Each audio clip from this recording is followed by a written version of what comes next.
Good morning, everybody. Actually, sorry, it's the afternoon right now, about 1:15 in the afternoon. Today is Monday, the 11th of May in 2026.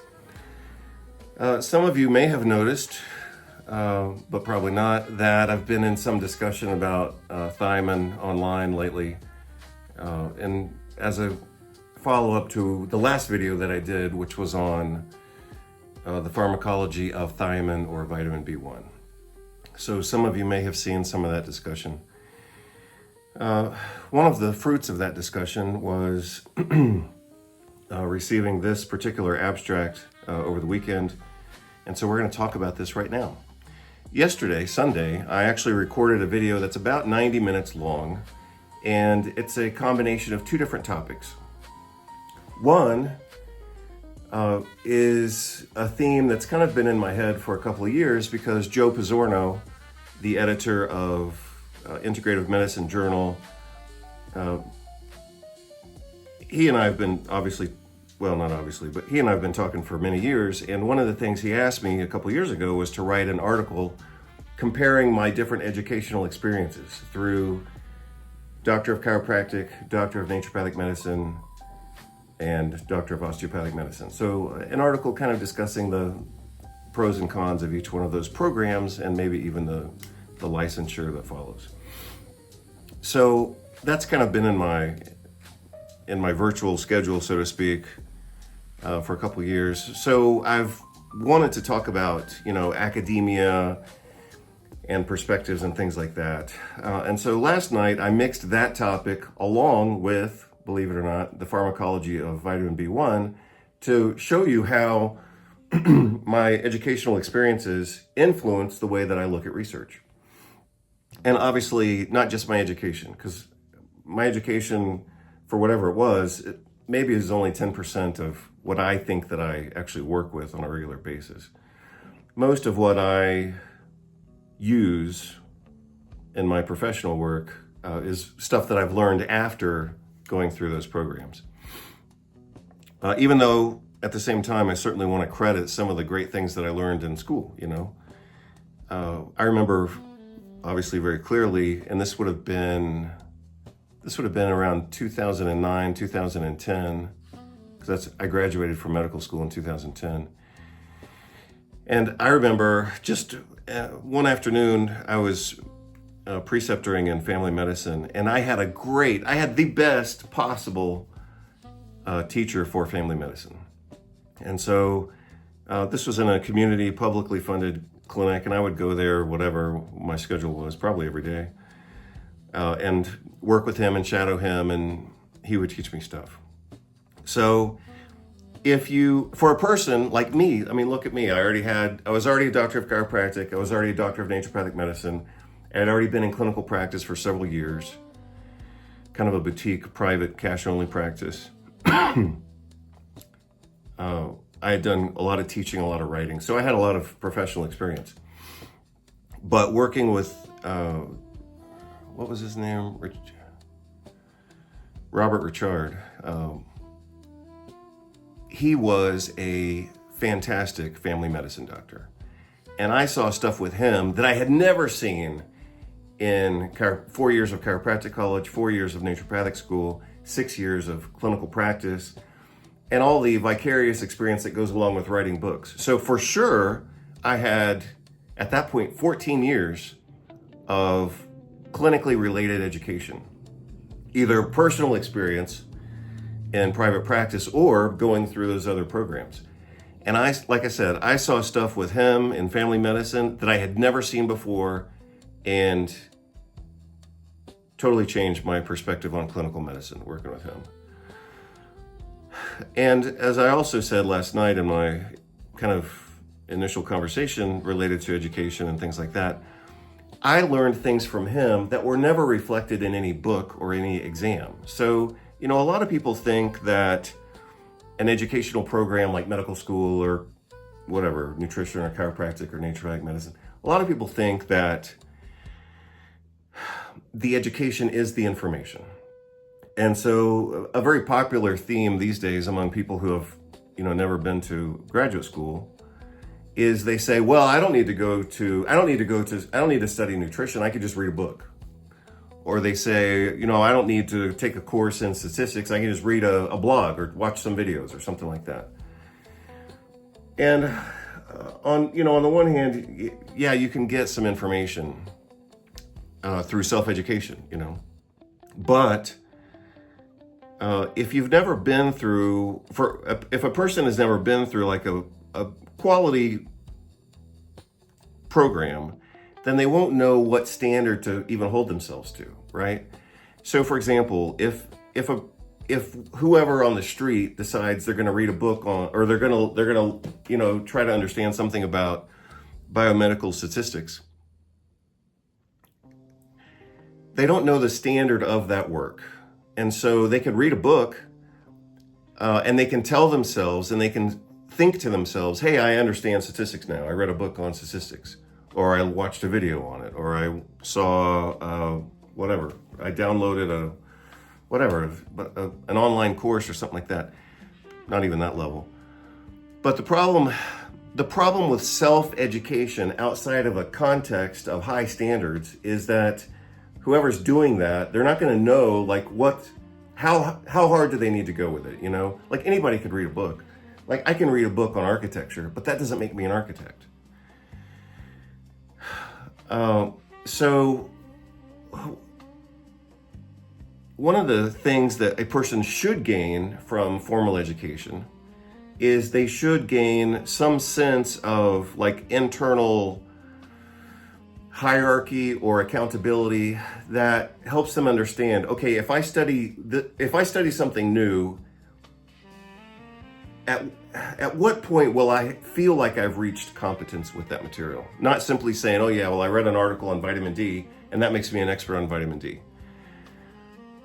And I think the most clear example I have with that is going to a top-ranked medical school in the United States.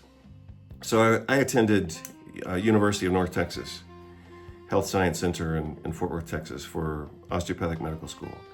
And that school was hardcore. So by the time I went to medical school there, starting in 2006, I had already done Doctor of Chiropractic, Doctor of Naturopathic Medicine. I had already taught, like as an adjunct professor, I had already taught orthopedics, rheumatology, radiographic interpretation.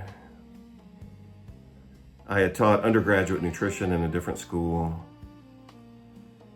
I had written several articles in like British Medical Journal, American Medical Association, Arthritis and Rheumatism, which is the official journal of the American College of Rheumatology, Annals of Pharmacotherapy. I had published a lot, I had worked a lot. I had had clinical practice, a cash-only practice in Seattle, and then another one in Houston, Texas. So, I was used to professional work, and I was used to working, pretty hard and at a reasonably high level, so to speak. But going to medical school at University of North Texas almost kicked my ass. I thought they were trying to kill us with information overload. It was just so much information. But again, in the context of this conversation, the point is, I learned from that experience, like a higher level of accountability with information. So not just, like I said, not just reading something and saying, oh yeah, well, I'm familiar with it. And this is something they taught us in orientation the first week of school. They said, here, you can't simply be familiar with the topic. You can't simply know about a topic. You have to know the details. And you have to memorize minutia. And you have to do word association. And they told us we had to read everything 3 times. So basically, the idea is you read it once for the vocabulary. Then you read it again to have a better understanding. And then you read it again a 3rd time. This was for all of our course materials. You read it a 3rd time, and then you actually get it, you understand it, you can flow with it, you can use it. And at that point, you have some level of memorization, not simply familiarity. So again, I can use that experience when I'm studying other things, obviously now outside of school, and I can kind of hold myself accountable to that standard if I want to. If I'm reading thiamine, or if I'm reading chronic pain articles, or if I'm reading whatever biochemistry or mechanism or whatever, I know internally, okay, I'm familiar with the vocabulary here. Or maybe I'll look at that article a few more times and then I'll be really fluent with it. So familiar, like let's use language as an example. Let's say that you speak a few words of Spanish. You're obviously not fluent in Spanish, but you're at least familiar with maybe a few things in Spanish, or you can order, a plate of food or whatever, or you can travel for a weekend or whatever. And you can stay at an American hotel in Mexico and you can feel like you've been to Mexico. That's called being familiar. So that's like step one. Fluent, maybe, that's a big step. But I think we can all appreciate the difference between being familiar, like, oh, I went to Mexico and I stayed at the Holiday Inn in whatever, Cozumel or whatever, and I know Mexico. Well, come on. If you just went to Mexico, if a person just goes to Mexico for a weekend as an American and they stay in an American hotel, they don't really know Mexico. So that's being a little bit familiar. A big quantum leap is then being fluent, where you go to Mexico or whatever, Chile or Argentina or Spain, and you speak, you get a local hotel that's not an American chain, so you're out of the English-speaking world completely. You order food, you know how to do things. That's really being fluent. And then beyond, somewhere in the range of being fluent is like, I could actually live there and work there as a professional, like I'm that good with language and I can understand the bureaucracy and the documents and the lease, the legal jargon and the lease and all this. So those are different levels. And I'm just using the example of travel and speaking a different language. Again, you've got familiarity, then you have a big range of being fluent. So I moved to Spain, for example, in 2013, and my Spanish at that time was pretty weak, but I could at least get by. Was I fluent? Maybe, but I was at the low end of being fluent. And then, after we lived there a while, and I actually taught some classes in Spanish at the University of Barcelona, and then whatever. But the point is, fluency has a range. So familiarity, that's just step one. Fluency, let's say you start out pretty comfortable, but then we have different levels of competence there, all the way to being like professional level. Yeah, I can translate books in Spanish. I can do conferences in Spanish. That's higher end of fluency, even though some people would consider themselves fluent. Like even I would have considered myself fluent here just because I could get by and survive. So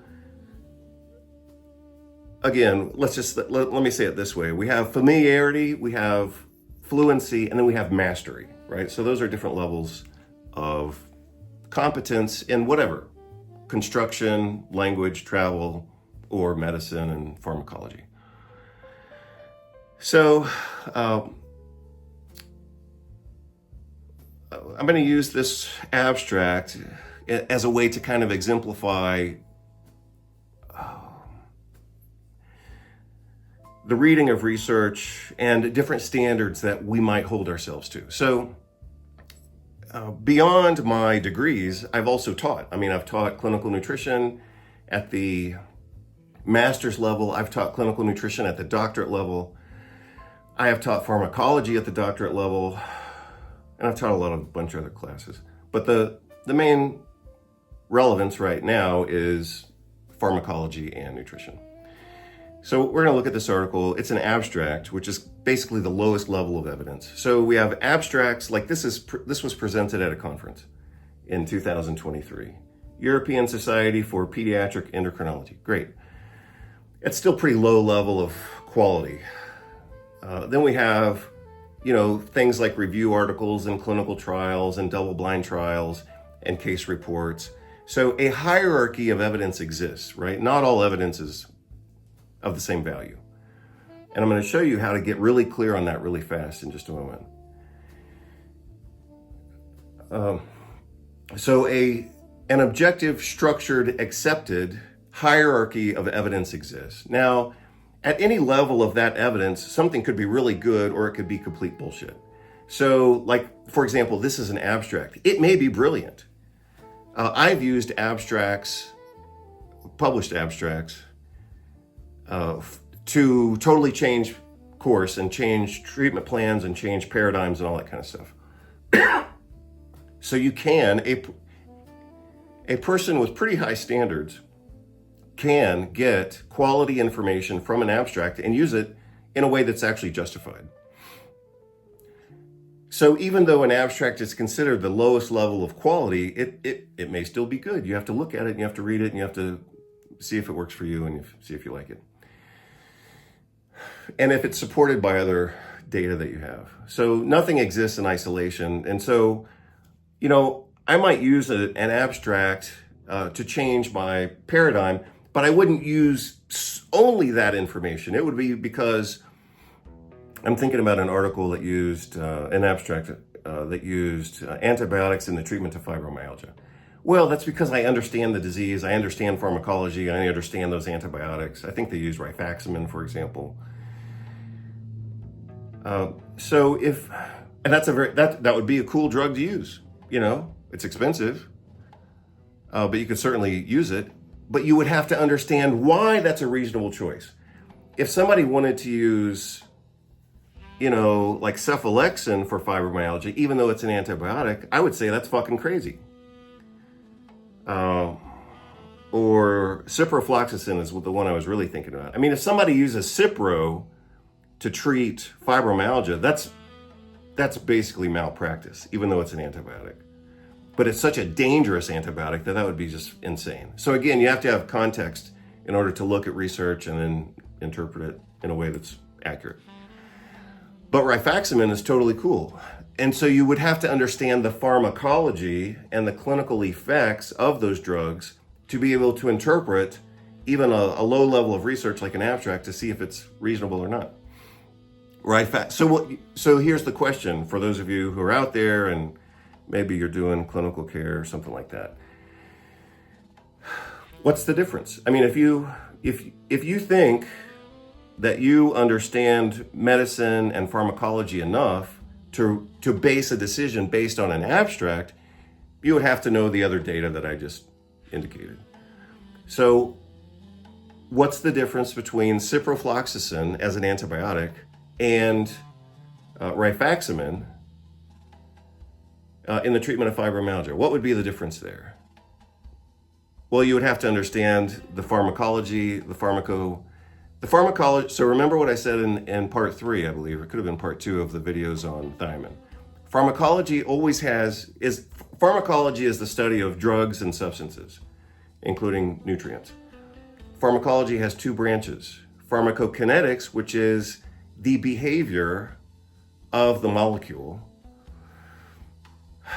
or the motion of the molecule is really the better way to say it. It's the motion, absorption, distribution, metabolism, and excretion. That's the pharmacokinetics of pharmacology. Pharmacodynamics is what is the effect of that molecule in the body. And then on the other end, we have clinical outcomes. So how does it actually work, and do people take it and survive? And so here's a differentiating factor.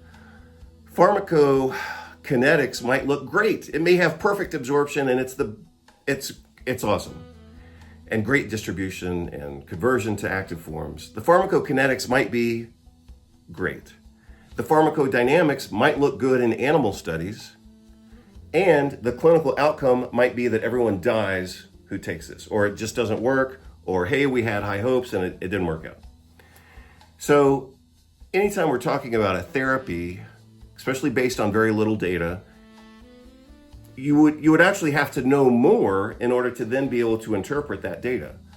So again, I'm going to focus in on this abstract as an example, but in order to interpret this, which is very little information, it could hardly be any less information, we could only interpret that properly if we understand kind of the background of pharmacokinetics, pharmacodynamics, and anticipated clinical outcomes or other articles or something like that.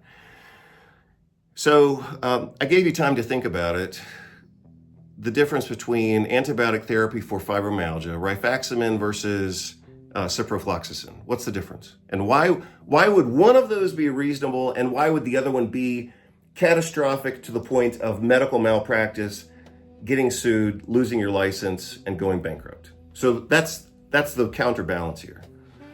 Rifaximin is very reasonable because it's a non-absorbed antibiotic, so it's going to stay in the gut. It's only going to be active in the gut. The benefits that you get would mostly be from eradicating dysbiosis. Awesome, perfect, very reasonable, a little expensive. Used to be like $700 a week, but you could do it. You could justify it. You could defend yourself in a malpractice suit by having taken that action. So the other thing. Like I said, I've taught, different classes at different levels. Undergraduate, very little. A lot of graduate teaching, and maybe an equal amount of doctorate level teaching. But the other thing I've done a bit of is malpractice expert testimony and expert witness. So these are cases where doctors have been sued either by families or by the medical board of the state, and they're being sued because something they did was controversial. And so again, when I look at therapeutics and when I look at research, that program is also running in the back of my mind, right? So I'm just going to take a tangent for a second, but I've thought about this lately as well. Sigmund Freud, I believe he was the first to kind of promote this idea of the meta-ego. And through bad translations, it was originally called the superego, and it's more popularly known as the superego, but that's not really, in my opinion, that's not the correct translation from the original. I believe he spoke German, but from the original German. I don't think that's correct. Just like with Nietzsche. Nietzsche talked about the Übermensch, and that got translated into Superman, but that's not really what it was about. It was the more accurate interpretation is the Overman, not the Superman. And likewise with Freud's superego, it should have been called the meta-ego or the overego, but not the superego. It's not a correct interpretation. But the point for me connecting that concept into this conversation is that the more experiences or more education or more whatever a person has, the more meta-ego or over-ego perspectives they have when they're making a decision. So for example, because I've done some legal work as an expert witness in malpractice cases, I can then take those concepts and apply them when I'm looking at research. And I can think to myself, as I'm reading this, I can say, is this defensible in front of a court, in front of a malpractice suit, or in front of somebody who's about to get their license pulled because they screwed up or the patient had whatever problem or whatever. It doesn't even have to be that. That's the other thing. Medical malpractice, or that's not, I guess that is it. I mean, that's part of it. I mean, anybody can get sued for anything. And a lot of times the lawsuits don't even come from the patient. The patient may love you, you may have a great relationship, you may have gotten great results, and you could get sued by their family after that person dies and they say, oh, well, they died early because of you. And you're totally innocent and the patient loved you. But I mean, a lot of malpractice suits are just people trying to get money. But you still have to defend yourself. So, and harassment by medical boards is the same thing. You may have done your research, your patient may be happy, your patient may love you, but maybe you pissed off someone down the street, like a specialist, and they turned you into the medical board. And so you still have to defend yourself, even though nothing bad happened. And this is a really good example. This article is a great example. So I'm glad I'm at this point in the conversation because I need to say some things that are really important here. So if let's say I'm a chiropractor working in Texas, which I was. So when I practiced in Texas, I did so under my chiropractic license, but I was basically doing naturopathic medicine, even though I wasn't licensed in Texas because the license doesn't exist. I was licensed in Oregon and Washington. In Oregon and Washington, I could do anything I want with any drug. In Texas, I couldn't do anything. But I also knew that the Texas Medical Board was going to was going to watch every move I made. And so I had to practice very defensively. And so let's say that I was still practicing as a chiropractic doctor with a chiropractic license in Texas, but I was trying to do naturopathic medicine and use nutrition. And I used this article to justify my treatment. And I would try to think to myself, well, this was published at a conference. It was published by the European Society for Pediatric Endocrinology. I can use this to defend myself. And let's say my treatment worked. Let's say the patient got better. And let's say the patient was happy. But because I was treating something related to diabetes, the endocrinologist down the street or the pain specialist down the street, they could turn me into the medical board for an investigation because they could say that I was practicing outside of my scope of practice. I didn't do anything bad, the patient was happy, and I could still get sued by the medical board because they would say, well, you did everything right, but you're out of your scope. Or you can't be treating neuropathy, you can't be treating chronic pain, you can't be treating diabetes. They could say that again, and I would have to defend myself. And so the question that I'm massaging into this conversation is, could you take an article like this and defend yourself against a medical board, a really aggressive one like the Texas Medical Association? Could you defend yourself against the Texas Medical Board with this research? Fuck no. You would get your ass kicked by the Texas Medical Board. So that's my main point. So, let's just say we as professionals, we can look at research, but we have to look at it critically. And the more perspectives you have, the better. Or the more super egos you have, like, look at it from this perspective, look at it from this perspective, look at it from this perspective. What if you get sued? What if the medical board calls you? What if somebody tries to take your license? The more programs you have running in your mind and different perspectives, like I've taught pharmacology. Could I use this article in a pharmacology course to exemplify, or a nutrition course? Could I use this information in my books or in a lecture or in a pharmacology course or a nutrition course? Could I use this information? No. This is no good. I've also done a lot of postgraduate medical conferences, CME, continuing medical education. Could I use this, if I, at my level of expectation, if I gave a conference and I was basing my conversation on this article, I mean, that would just be horrible. That would just be horrible.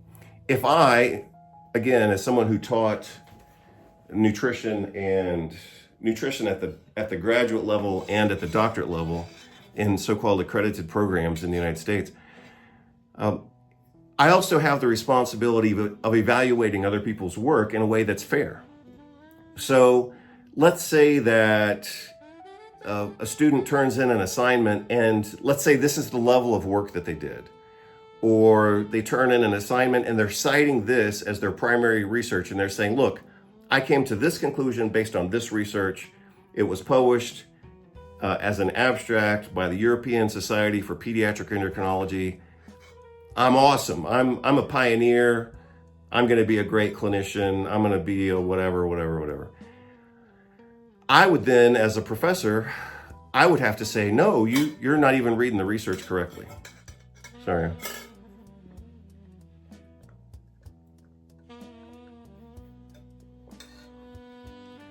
So, for example, I know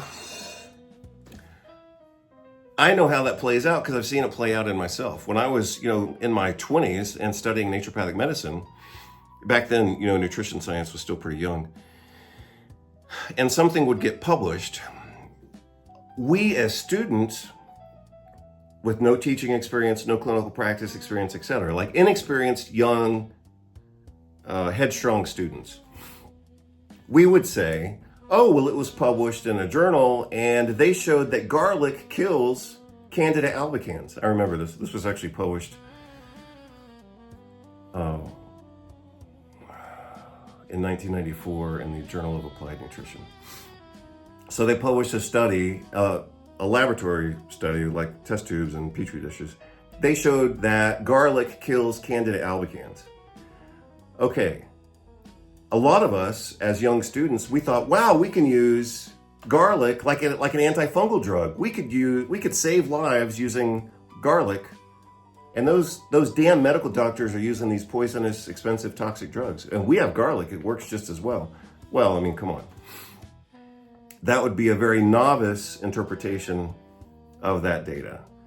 So just because something gets published and they conclude that garlic kills Candida albicans, that doesn't mean it's an antifungal drug that you can use in clinical practice in a patient who has any type of Candida albicans. Gastrointestinal, cutaneous, vaginal, esophageal, whatever. You cannot use garlic as a standalone therapy against a real legitimate case of Candida albicans. It's not going to work. So that's another example of differentiating in vitro or laboratory research from animal research from clinical outcomes. So for people who don't understand the hierarchy of evidence, they'll take a research article from a rat study or an isolated organ or whatever, and they'll say, look, it worked here. And they concluded, sometimes they screw up in their conclusions, but they concluded that thiamine works for congestive heart failure based on this animal model. Well, first of all, rats aren't humans. Isolated organs or transgenic mice sure as hell isn't going to work for developing evidence. The most you get out of, here's the way that I would encourage you to think about it. If you think about animal studies or even in vitro, like test tube type studies, when you're looking at that level of research, you're only getting a little bit of mechanistic data and maybe a little bit of safety data, but only in a population of rats or mice or chickens. Somebody sent me an article over the weekend that was chickens. Okay, so their conclusion based on a chicken article was that a given treatment was reasonable. Well, first of all, it's an obvious failure to understand the hierarchy of evidence, right? But even if a person doesn't understand what I call the hierarchy of evidence, and it is I kind of made up that phrase, but it does exist. I mean, you can look at research guidelines and things like that, and they'll say, abstracts are the lowest case. I think it's something like this: abstracts, case reports, case series, open trials, double-blind studies, confirmed double-blind studies, and then a meta-analysis. So you can understand intuitively like the range of that data. At the bottom end of that range would also be things like surveys or crowdsourced information. I mean, that's like interesting, but you can't use that to make clinical decisions if you are a licensed doctorate level healthcare provider. And that's the problem, with the proliferation of information on the internet and YouTube and all this kind of stuff. I mean, anybody can say whatever they want. But if you're an inexperienced student or if you're an inexperienced clinician and you think that watching somebody's YouTube video gives you justification for a clinical intervention that could end up getting you sued or for overstating your expertise. So here's the other thing. I mentioned that I wanted to say at least two things that were important, and here's the way that you need to understand it, and here's the way that it is said in malpractice cases and in board review, like being reviewed by the medical board. You need to understand and memorize this phrase.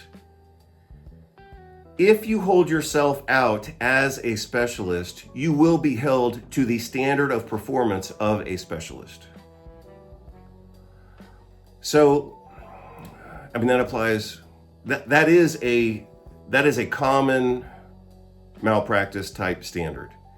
if you put on your website or on your business card or whatever, and you say, I'm an expert in autoimmune diseases. I mean, hopefully you don't do that. If you put that you're an expert in chronic pain management, or no, you're an expert in mental health. You're an expert in mental health, treating mental diseases with nutrition. And one of your patients commits suicide. That whole family could sue you and probably win, because again, if you hold yourself out, if you represent yourself as a specialist, you will be held. You can and will and probably will be held to that standard. So again, using this as an example, if I were just, I don't mean to necessarily say just, but going back in my own experience, if I were to have made the mistake of saying that I'm an expert in diabetes, and I actually had to defend a guy who did this. He represented himself as an expert in diabetes, and he got sued because of that. Maybe nothing went wrong. Maybe what he did was justified. Maybe it was based on good research. But like I said, he held himself out as an expert in diabetes. In the medical world, that would only be done by someone who's specifically trained in that. They would have to at least be internal medicine. Maybe family medicine would work, but probably an endocrinologist, right? I mean, a high-level specialist in diabetes would be medical school, probably internal medicine, and then probably specializing in obesity and diabetes on top of that. That's the medical standard for being an expert in diabetes. So if any nutritionist or dietitian or chiropractor, doctor of chiropractic were to say, I'm a specialist in nutrition or diabetes, they could very easily be held to that standard. At which point, even if they didn't do anything wrong, they could still be in a lot of trouble. So let's look at this article or abstract. Like I said, it's not even an article, it's an abstract. So keywords, and then all of their data is right here. Let's see what they have down there. Again, so this says it was published, it's on a website. It says it was published by Bioscientifica. If you don't know how to look at things like critically, you might say, oh, well, this was published by a medical publisher or sounds scientific or whatever. But again, none of this matters. None of this matters. This is all just fluff and junk. So here they have keywords. So I'm going to try to read the abstract without interrupting myself. Actually, let me do it this way. This will be more efficient. If you want to, and you should, if you want to read the abstract, you should read it right now before I give you my commentary on it. I looked at this last night. I looked at it once, I looked at it twice, I maybe looked at it 3 times. And then I had my conclusion. You already know what my conclusion is. But in order for you to, gain something from the exercise, you should actually read this before I read it. And then when I read it once, I can give you my commentary as I go through. So pause the video right now. Take 2 minutes to read this. It's very short. It's the aim, like what were they trying to do, methods and patients, results, safety, and their conclusion. I mean, you could read this in like 2 minutes, maybe 3 minutes, whatever. But pause the video and read it, and then I'm going to read it right now, and I'll give you my opinion. So this is a prospective pilot open label, so it's not placebo-controlled. So you have no comparison group. So the problem there, for those of you who have studied research or you think you're familiar with the language or whatever, you would know a specific phrase that competes, so to speak, with open label. So the obvious phrase that competes with it is double-blind, randomized placebo-controlled study. That's kind of the standard for clinical trials. Double-blind, randomized, placebo-controlled. If you don't have that level of basic infrastructure in a research article, then you're competing with what? You are competing with the natural history of the disease. So if all these people get better or if they all get worse, we don't know if that was just natural history of the disease. Interventional, I mean, everything's interventional. Comparative, so they do say it was randomized. So that just means they split up the groups somewhat evenly. Enrolled 60 patients, that's not too bad. It's kind of the minimum for a patient population that you want to see, even in a small study. You want to see at least about, I think 42, sometimes it's the magic number. 50 is better, 60 is okay. So this is okay, 60 patients is okay, depending on how they divide them up. In this case, they divided their patients into 3 different groups. Well, by the time you divide 60 people into 3 different groups, you've only got 20 people in each group. So now what started out sounding kind of cool with 60 people, now it's only 20 in a group. That's not so great, but it's okay. 60 patients with type 2 diabetes to assess the effect of different doses of oral vitamin B containing benfotiamine, which is one of the fat-soluble forms of thiamine, because normally thiamine is water-soluble. 300 milligrams versus intramuscular B vitamins containing water-soluble thiamine. Okay. So remember, I just read it to you without too much commentary. I asked you to read it ahead of time. So by the time you're here, you should already be able to evaluate the quality of this work. And admittedly, this is just the introduction. So you should be saying to yourself, by the time you read an introduction like this, if you're a clinician or a researcher or whatever, and you're trying to function at a higher level, so to speak, like you don't just open your office and do whatever the hell you want. If you're actually trying to practice competently and at a level that's worthy of some respect, by the time you read an abstract that starts like this, you should already be wondering, are these people screwed up? Or are they going to save themselves maybe with more details later? But this is already questionable right from the start. If you read it just like I just now read it, you should already have the same questions that I do. And so this is, like I said, this is kind of a way for you to test your abilities to critically look at research. I mean, any teenager can read an article, but they won't have the context, experience, and perspectives to interpret it accurately. Like I could put this in a high school. Let's say I go to a high school and the kids are 15 years old, and I'm going to do an intro to nutrition to a high school class, and I say, read this. They will all read it, and they will think they understood it, and they maybe even they go along with the conclusion. That's because they don't know what the hell they're doing. So, let's call that basic social, professional, and intellectual ignorance. And then somebody like me, who's got 3 doctorate degrees, has published hundreds of articles. I've done CME conferences for different professions, not even just one profession. And I've taught and I've done all this stuff. So let's say, I'm not even saying I'm like the greatest at this, but let's just say I'm pretty good at it. But let's say here's ignorant and here's a high level of performance or a high level of doing this stuff.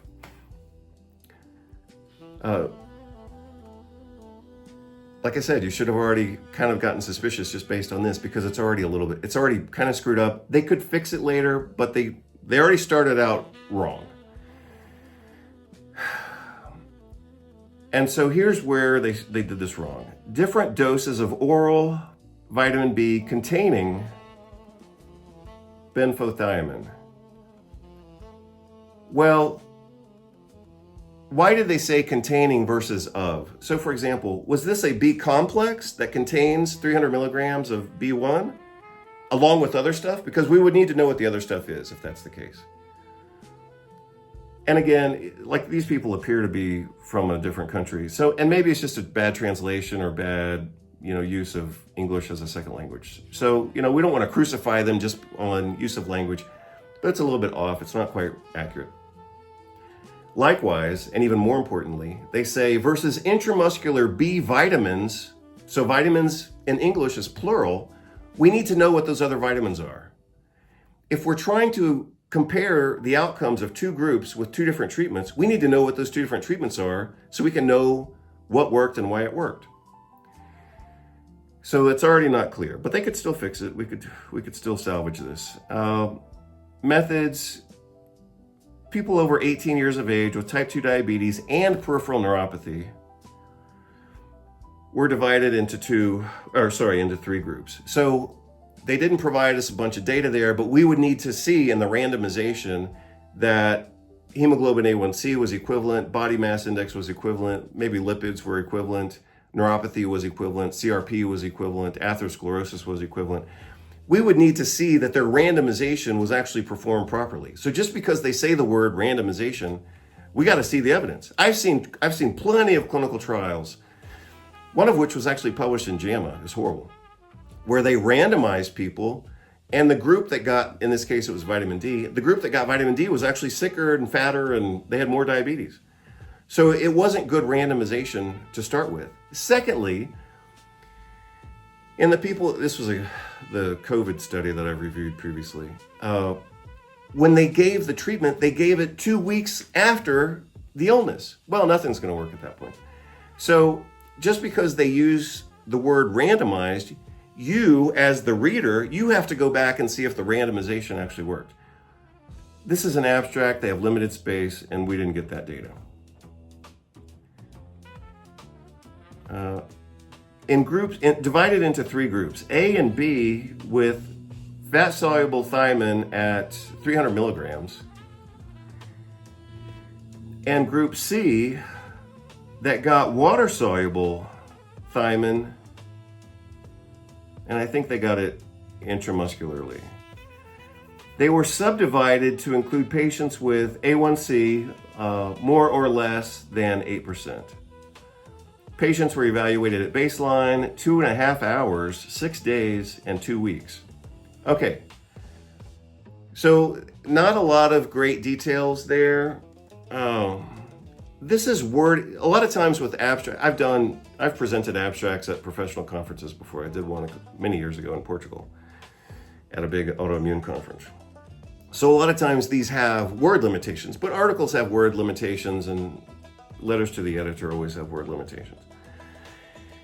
So they're probably fighting against word limitations and character count in this, but they also used language so loosely that they had plenty of space. I mean, if they wanted to have given us more details with the same amount of characters and words, they could have been more efficient in their use of language here. Believe me, and I've done this, and this is not an opinion, this is just fact. They could have been more efficient in their use of language here to give us more information in the same amount of space. And like I said, that's something that a person really only learns with experience. Like if I write, and I have written many letters, as some of you know, if I write a letter to the editor for a journal, and the way that I want to say it is 500 words, and they have a 200 word limit, I got to do a lot of shaving, to cut that thing down. But that's also a discipline that comes with experience, is that a person who has that experience, they learn to use language very tightly, very efficiently. And I'm not saying I do that all the time, I mean, no one does.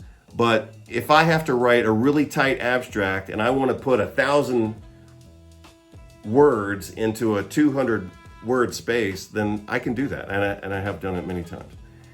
But this isn't very efficient. So like I said, they could have given us more information. We still don't have a lot of information here. They say here that the patients were subdivided into more or less hemoglobin A1C of 8%. Okay, but who's in what group? Are the A people worse, or are the B people worse, or are the C people worse? They're saying they divided up the groups, but they're not telling us who's in what group. I mean, how can I compare groups if I don't know who's in what group? So this is also bad. So remember, I said that the intro was unclear. And I said they may salvage this with more details, but it's still bad here. So, I mean, we went from bad to worse. So at this point in the game of this article, you should be wondering, I am wondering, like, I don't even know how the hell to interpret this. I mean, it's so vague. We don't know who the groups are. We don't know how they were divided. So look, they say that the patients were divided into 3 groups, but we don't know how were they divided. Did we end up with 20, 20, and 20? Did we end up with 10, 20, and the remainder? Do we have 5 people in the severe group and 18 people in the mix here, and then the rest of them are in the other group? They say that it's randomized. They say that it's comparative.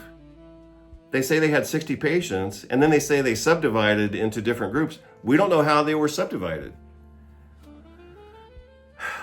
Okay, so let's go to results. Blood vitamin B1 increased from baseline to at 2.5 hours by 57, 79, and 33%.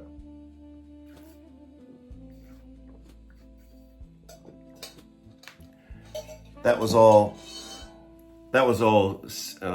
numerically significant, but we're still in the range of pharmacokinetics here, right? Have we gone from pharmacokinetics to pharmacodynamics to clinical outcomes at this point in the study? No, we haven't. So they're reporting a difference, but we don't know, as readers, at this point in the article, we still can't interpret it. They say they found a difference. We don't know how many people. For example, and this is a very clear example, and this is a great example. What if the people in group C happened, even though they were randomized, what if they were all morbidly obese and the other people were skinny? If that's true, if the randomization wasn't balanced, then yeah, group 3 would be screwed even if they got the same treatment because they happen to be more obese. We don't have that data, so we can't evaluate this study.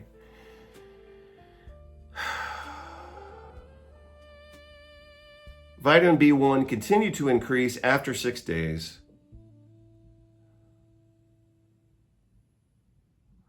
In patients of groups A and B by 98% and 165% respectively, while it dropped in patients of group C from 33% to 6%. So group C is the group that got thiamine, like regular water-soluble thiamine. Remember now, you already read this. You should have already read it if you're interested in playing this game.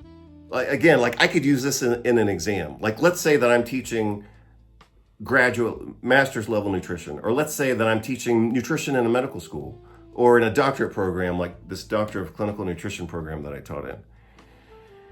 Let's say that and I could easily do this. I mean, this would be very reasonable. Let's say that I use this study in a course, either in nutrition or pharmacology or research methodology, and I'm telling the students, I need you to evaluate this. They better be telling me what I'm telling you, and that is, this is worthless information.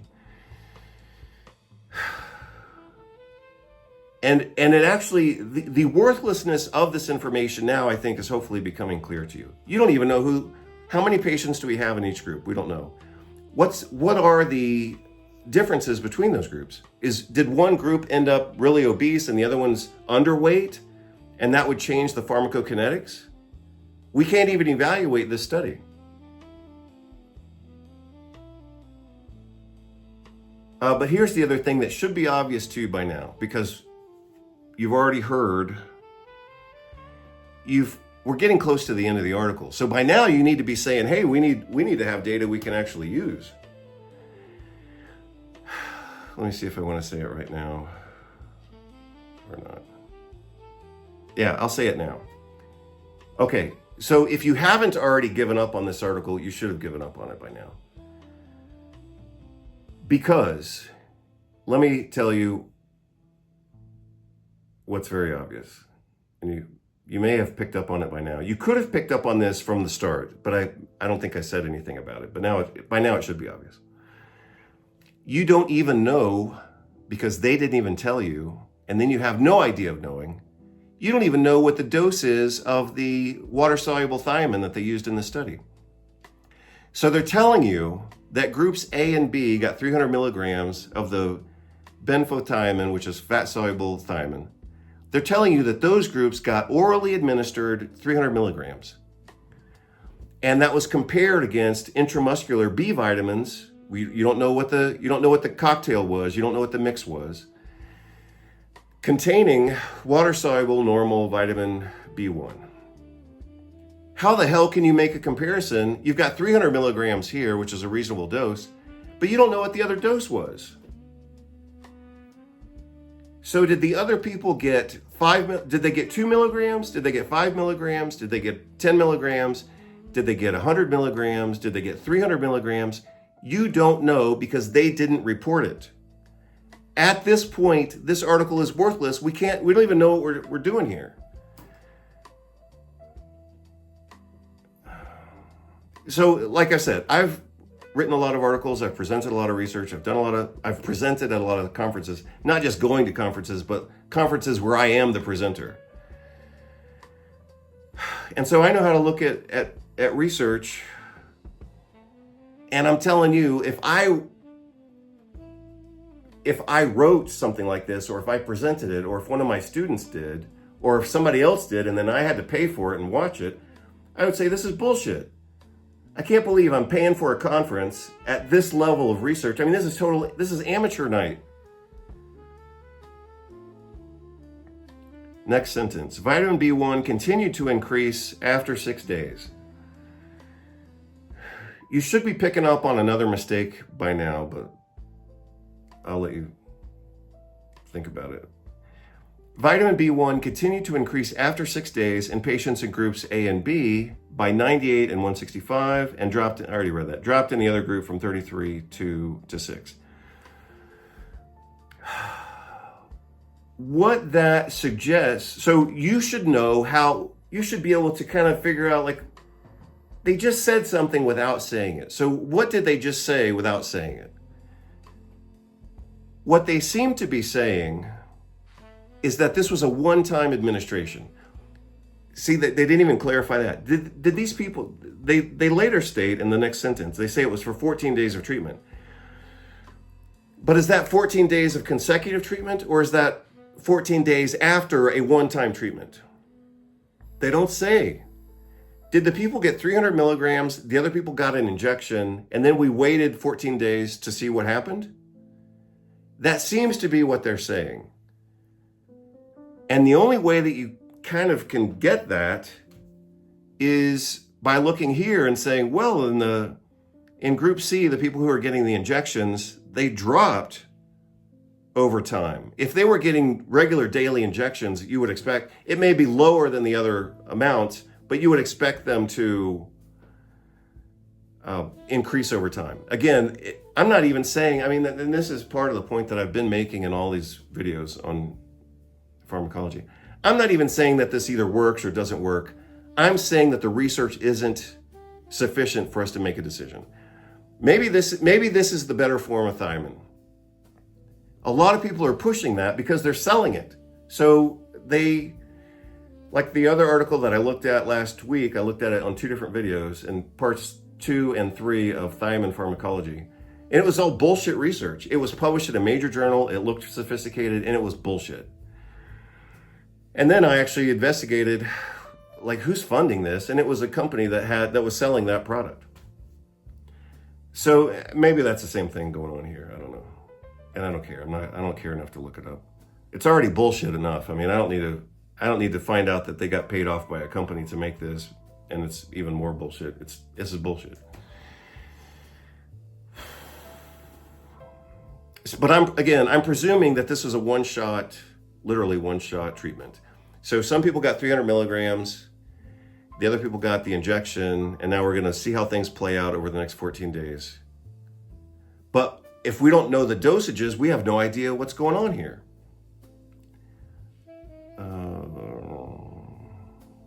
Yeah. Oh, here's the other thing. Here's the other thing that some of you will have picked up on by now. If these two groups, A and B, if A and B got the same treatment at the same time and they were randomized appropriately, then why are their results so different? You've got a 98% change here and 165% change here. That would suggest that these people are radically different from the other group. Why? Maybe they have gastroparesis, maybe they have diarrhea, maybe they're obese, maybe they're on other medications. So let's just say, what if one of these randomized groups has more people on a diuretic? And so maybe, let's say maybe group C, maybe group C has more patients who are obese and taking a diuretic. If that's true, that would explain why their response was so much lower, right? See, those are the things you have to think about if you're looking at research. You can't, I can't, no one can look at a study like this with such little incomplete information and say that this means anything. A lot of, like I said before, just because they say that this is comparative, I mean, that's redundant. I mean, all clinical trials are comparative. That's bad use of language. But just because they say this was randomized doesn't mean that the randomization actually worked. So randomization could be a lot of different things. It could be a random number generator. It could be pick a number out of a hat. It could be flip a coin. That's all randomization, but it doesn't always work out well. And so just because these people were randomized, maybe the randomization failed. Maybe these groups are completely different. Maybe you've got people who are obese, people who are underweight, and people who are have gastroparesis and they're taking diuretics on the other end. We can't even evaluate the study. But they found some differences. What explains the difference here? If the two groups are randomized appropriately and receiving the same treatment, why are they so radically different? You got 98% here and you got 165 here. What explains that? And we still don't know the dose of the intramuscular combination of B vitamins that included thiamine. We don't even know what the dose was. Was it 300 milligrams? Or 10 milligrams or whatever? 300 milligrams of intramuscular thiamine would be a hell of a lot of thiamine. I mean, I guess they could have had it like custom formulated. But normally, you sure as hell would be giving somebody 300 milligrams of intramuscular thiamine. That's a lot of intramuscular thiamine. I mean, that's from a regular pharmacy, that would create a mass effect in the muscle. I mean, it's huge. That's just probably not happening. So again, we don't know what's going on here. Diabetic neuropathic symptom score decreased mean value in all groups after 14 days of treatment. Again, this suggests that these people were treated on one day and then monitored for 14 days. By 64%, 53%, and 48% in group A, B, and C, respectively. I'm getting hot. That's why I keep trying to drink this ice water, but I'm starting to sweat, so you gotta hold on a second.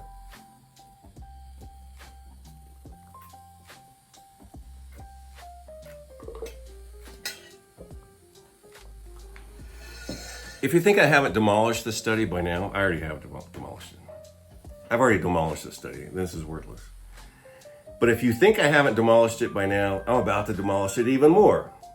So again, if you're a doctor or a researcher or a nutritionist or whatever, let's say that you think this is a good study. I mean, this is it's horrible, but let's assume that you think it's okay. You better get ready because I'm about to lay this on and it's about to get worse because I'm about to destroy this at another level. So the other thing that I've done is I've edited at journals, right? I've edited for like nutrition magazines, and I was the editor for Journal of Orthomolecular Medicine. And I've edited for a lot of other medical journals. Edited like review staff. I've been doing this since I was 23 years old.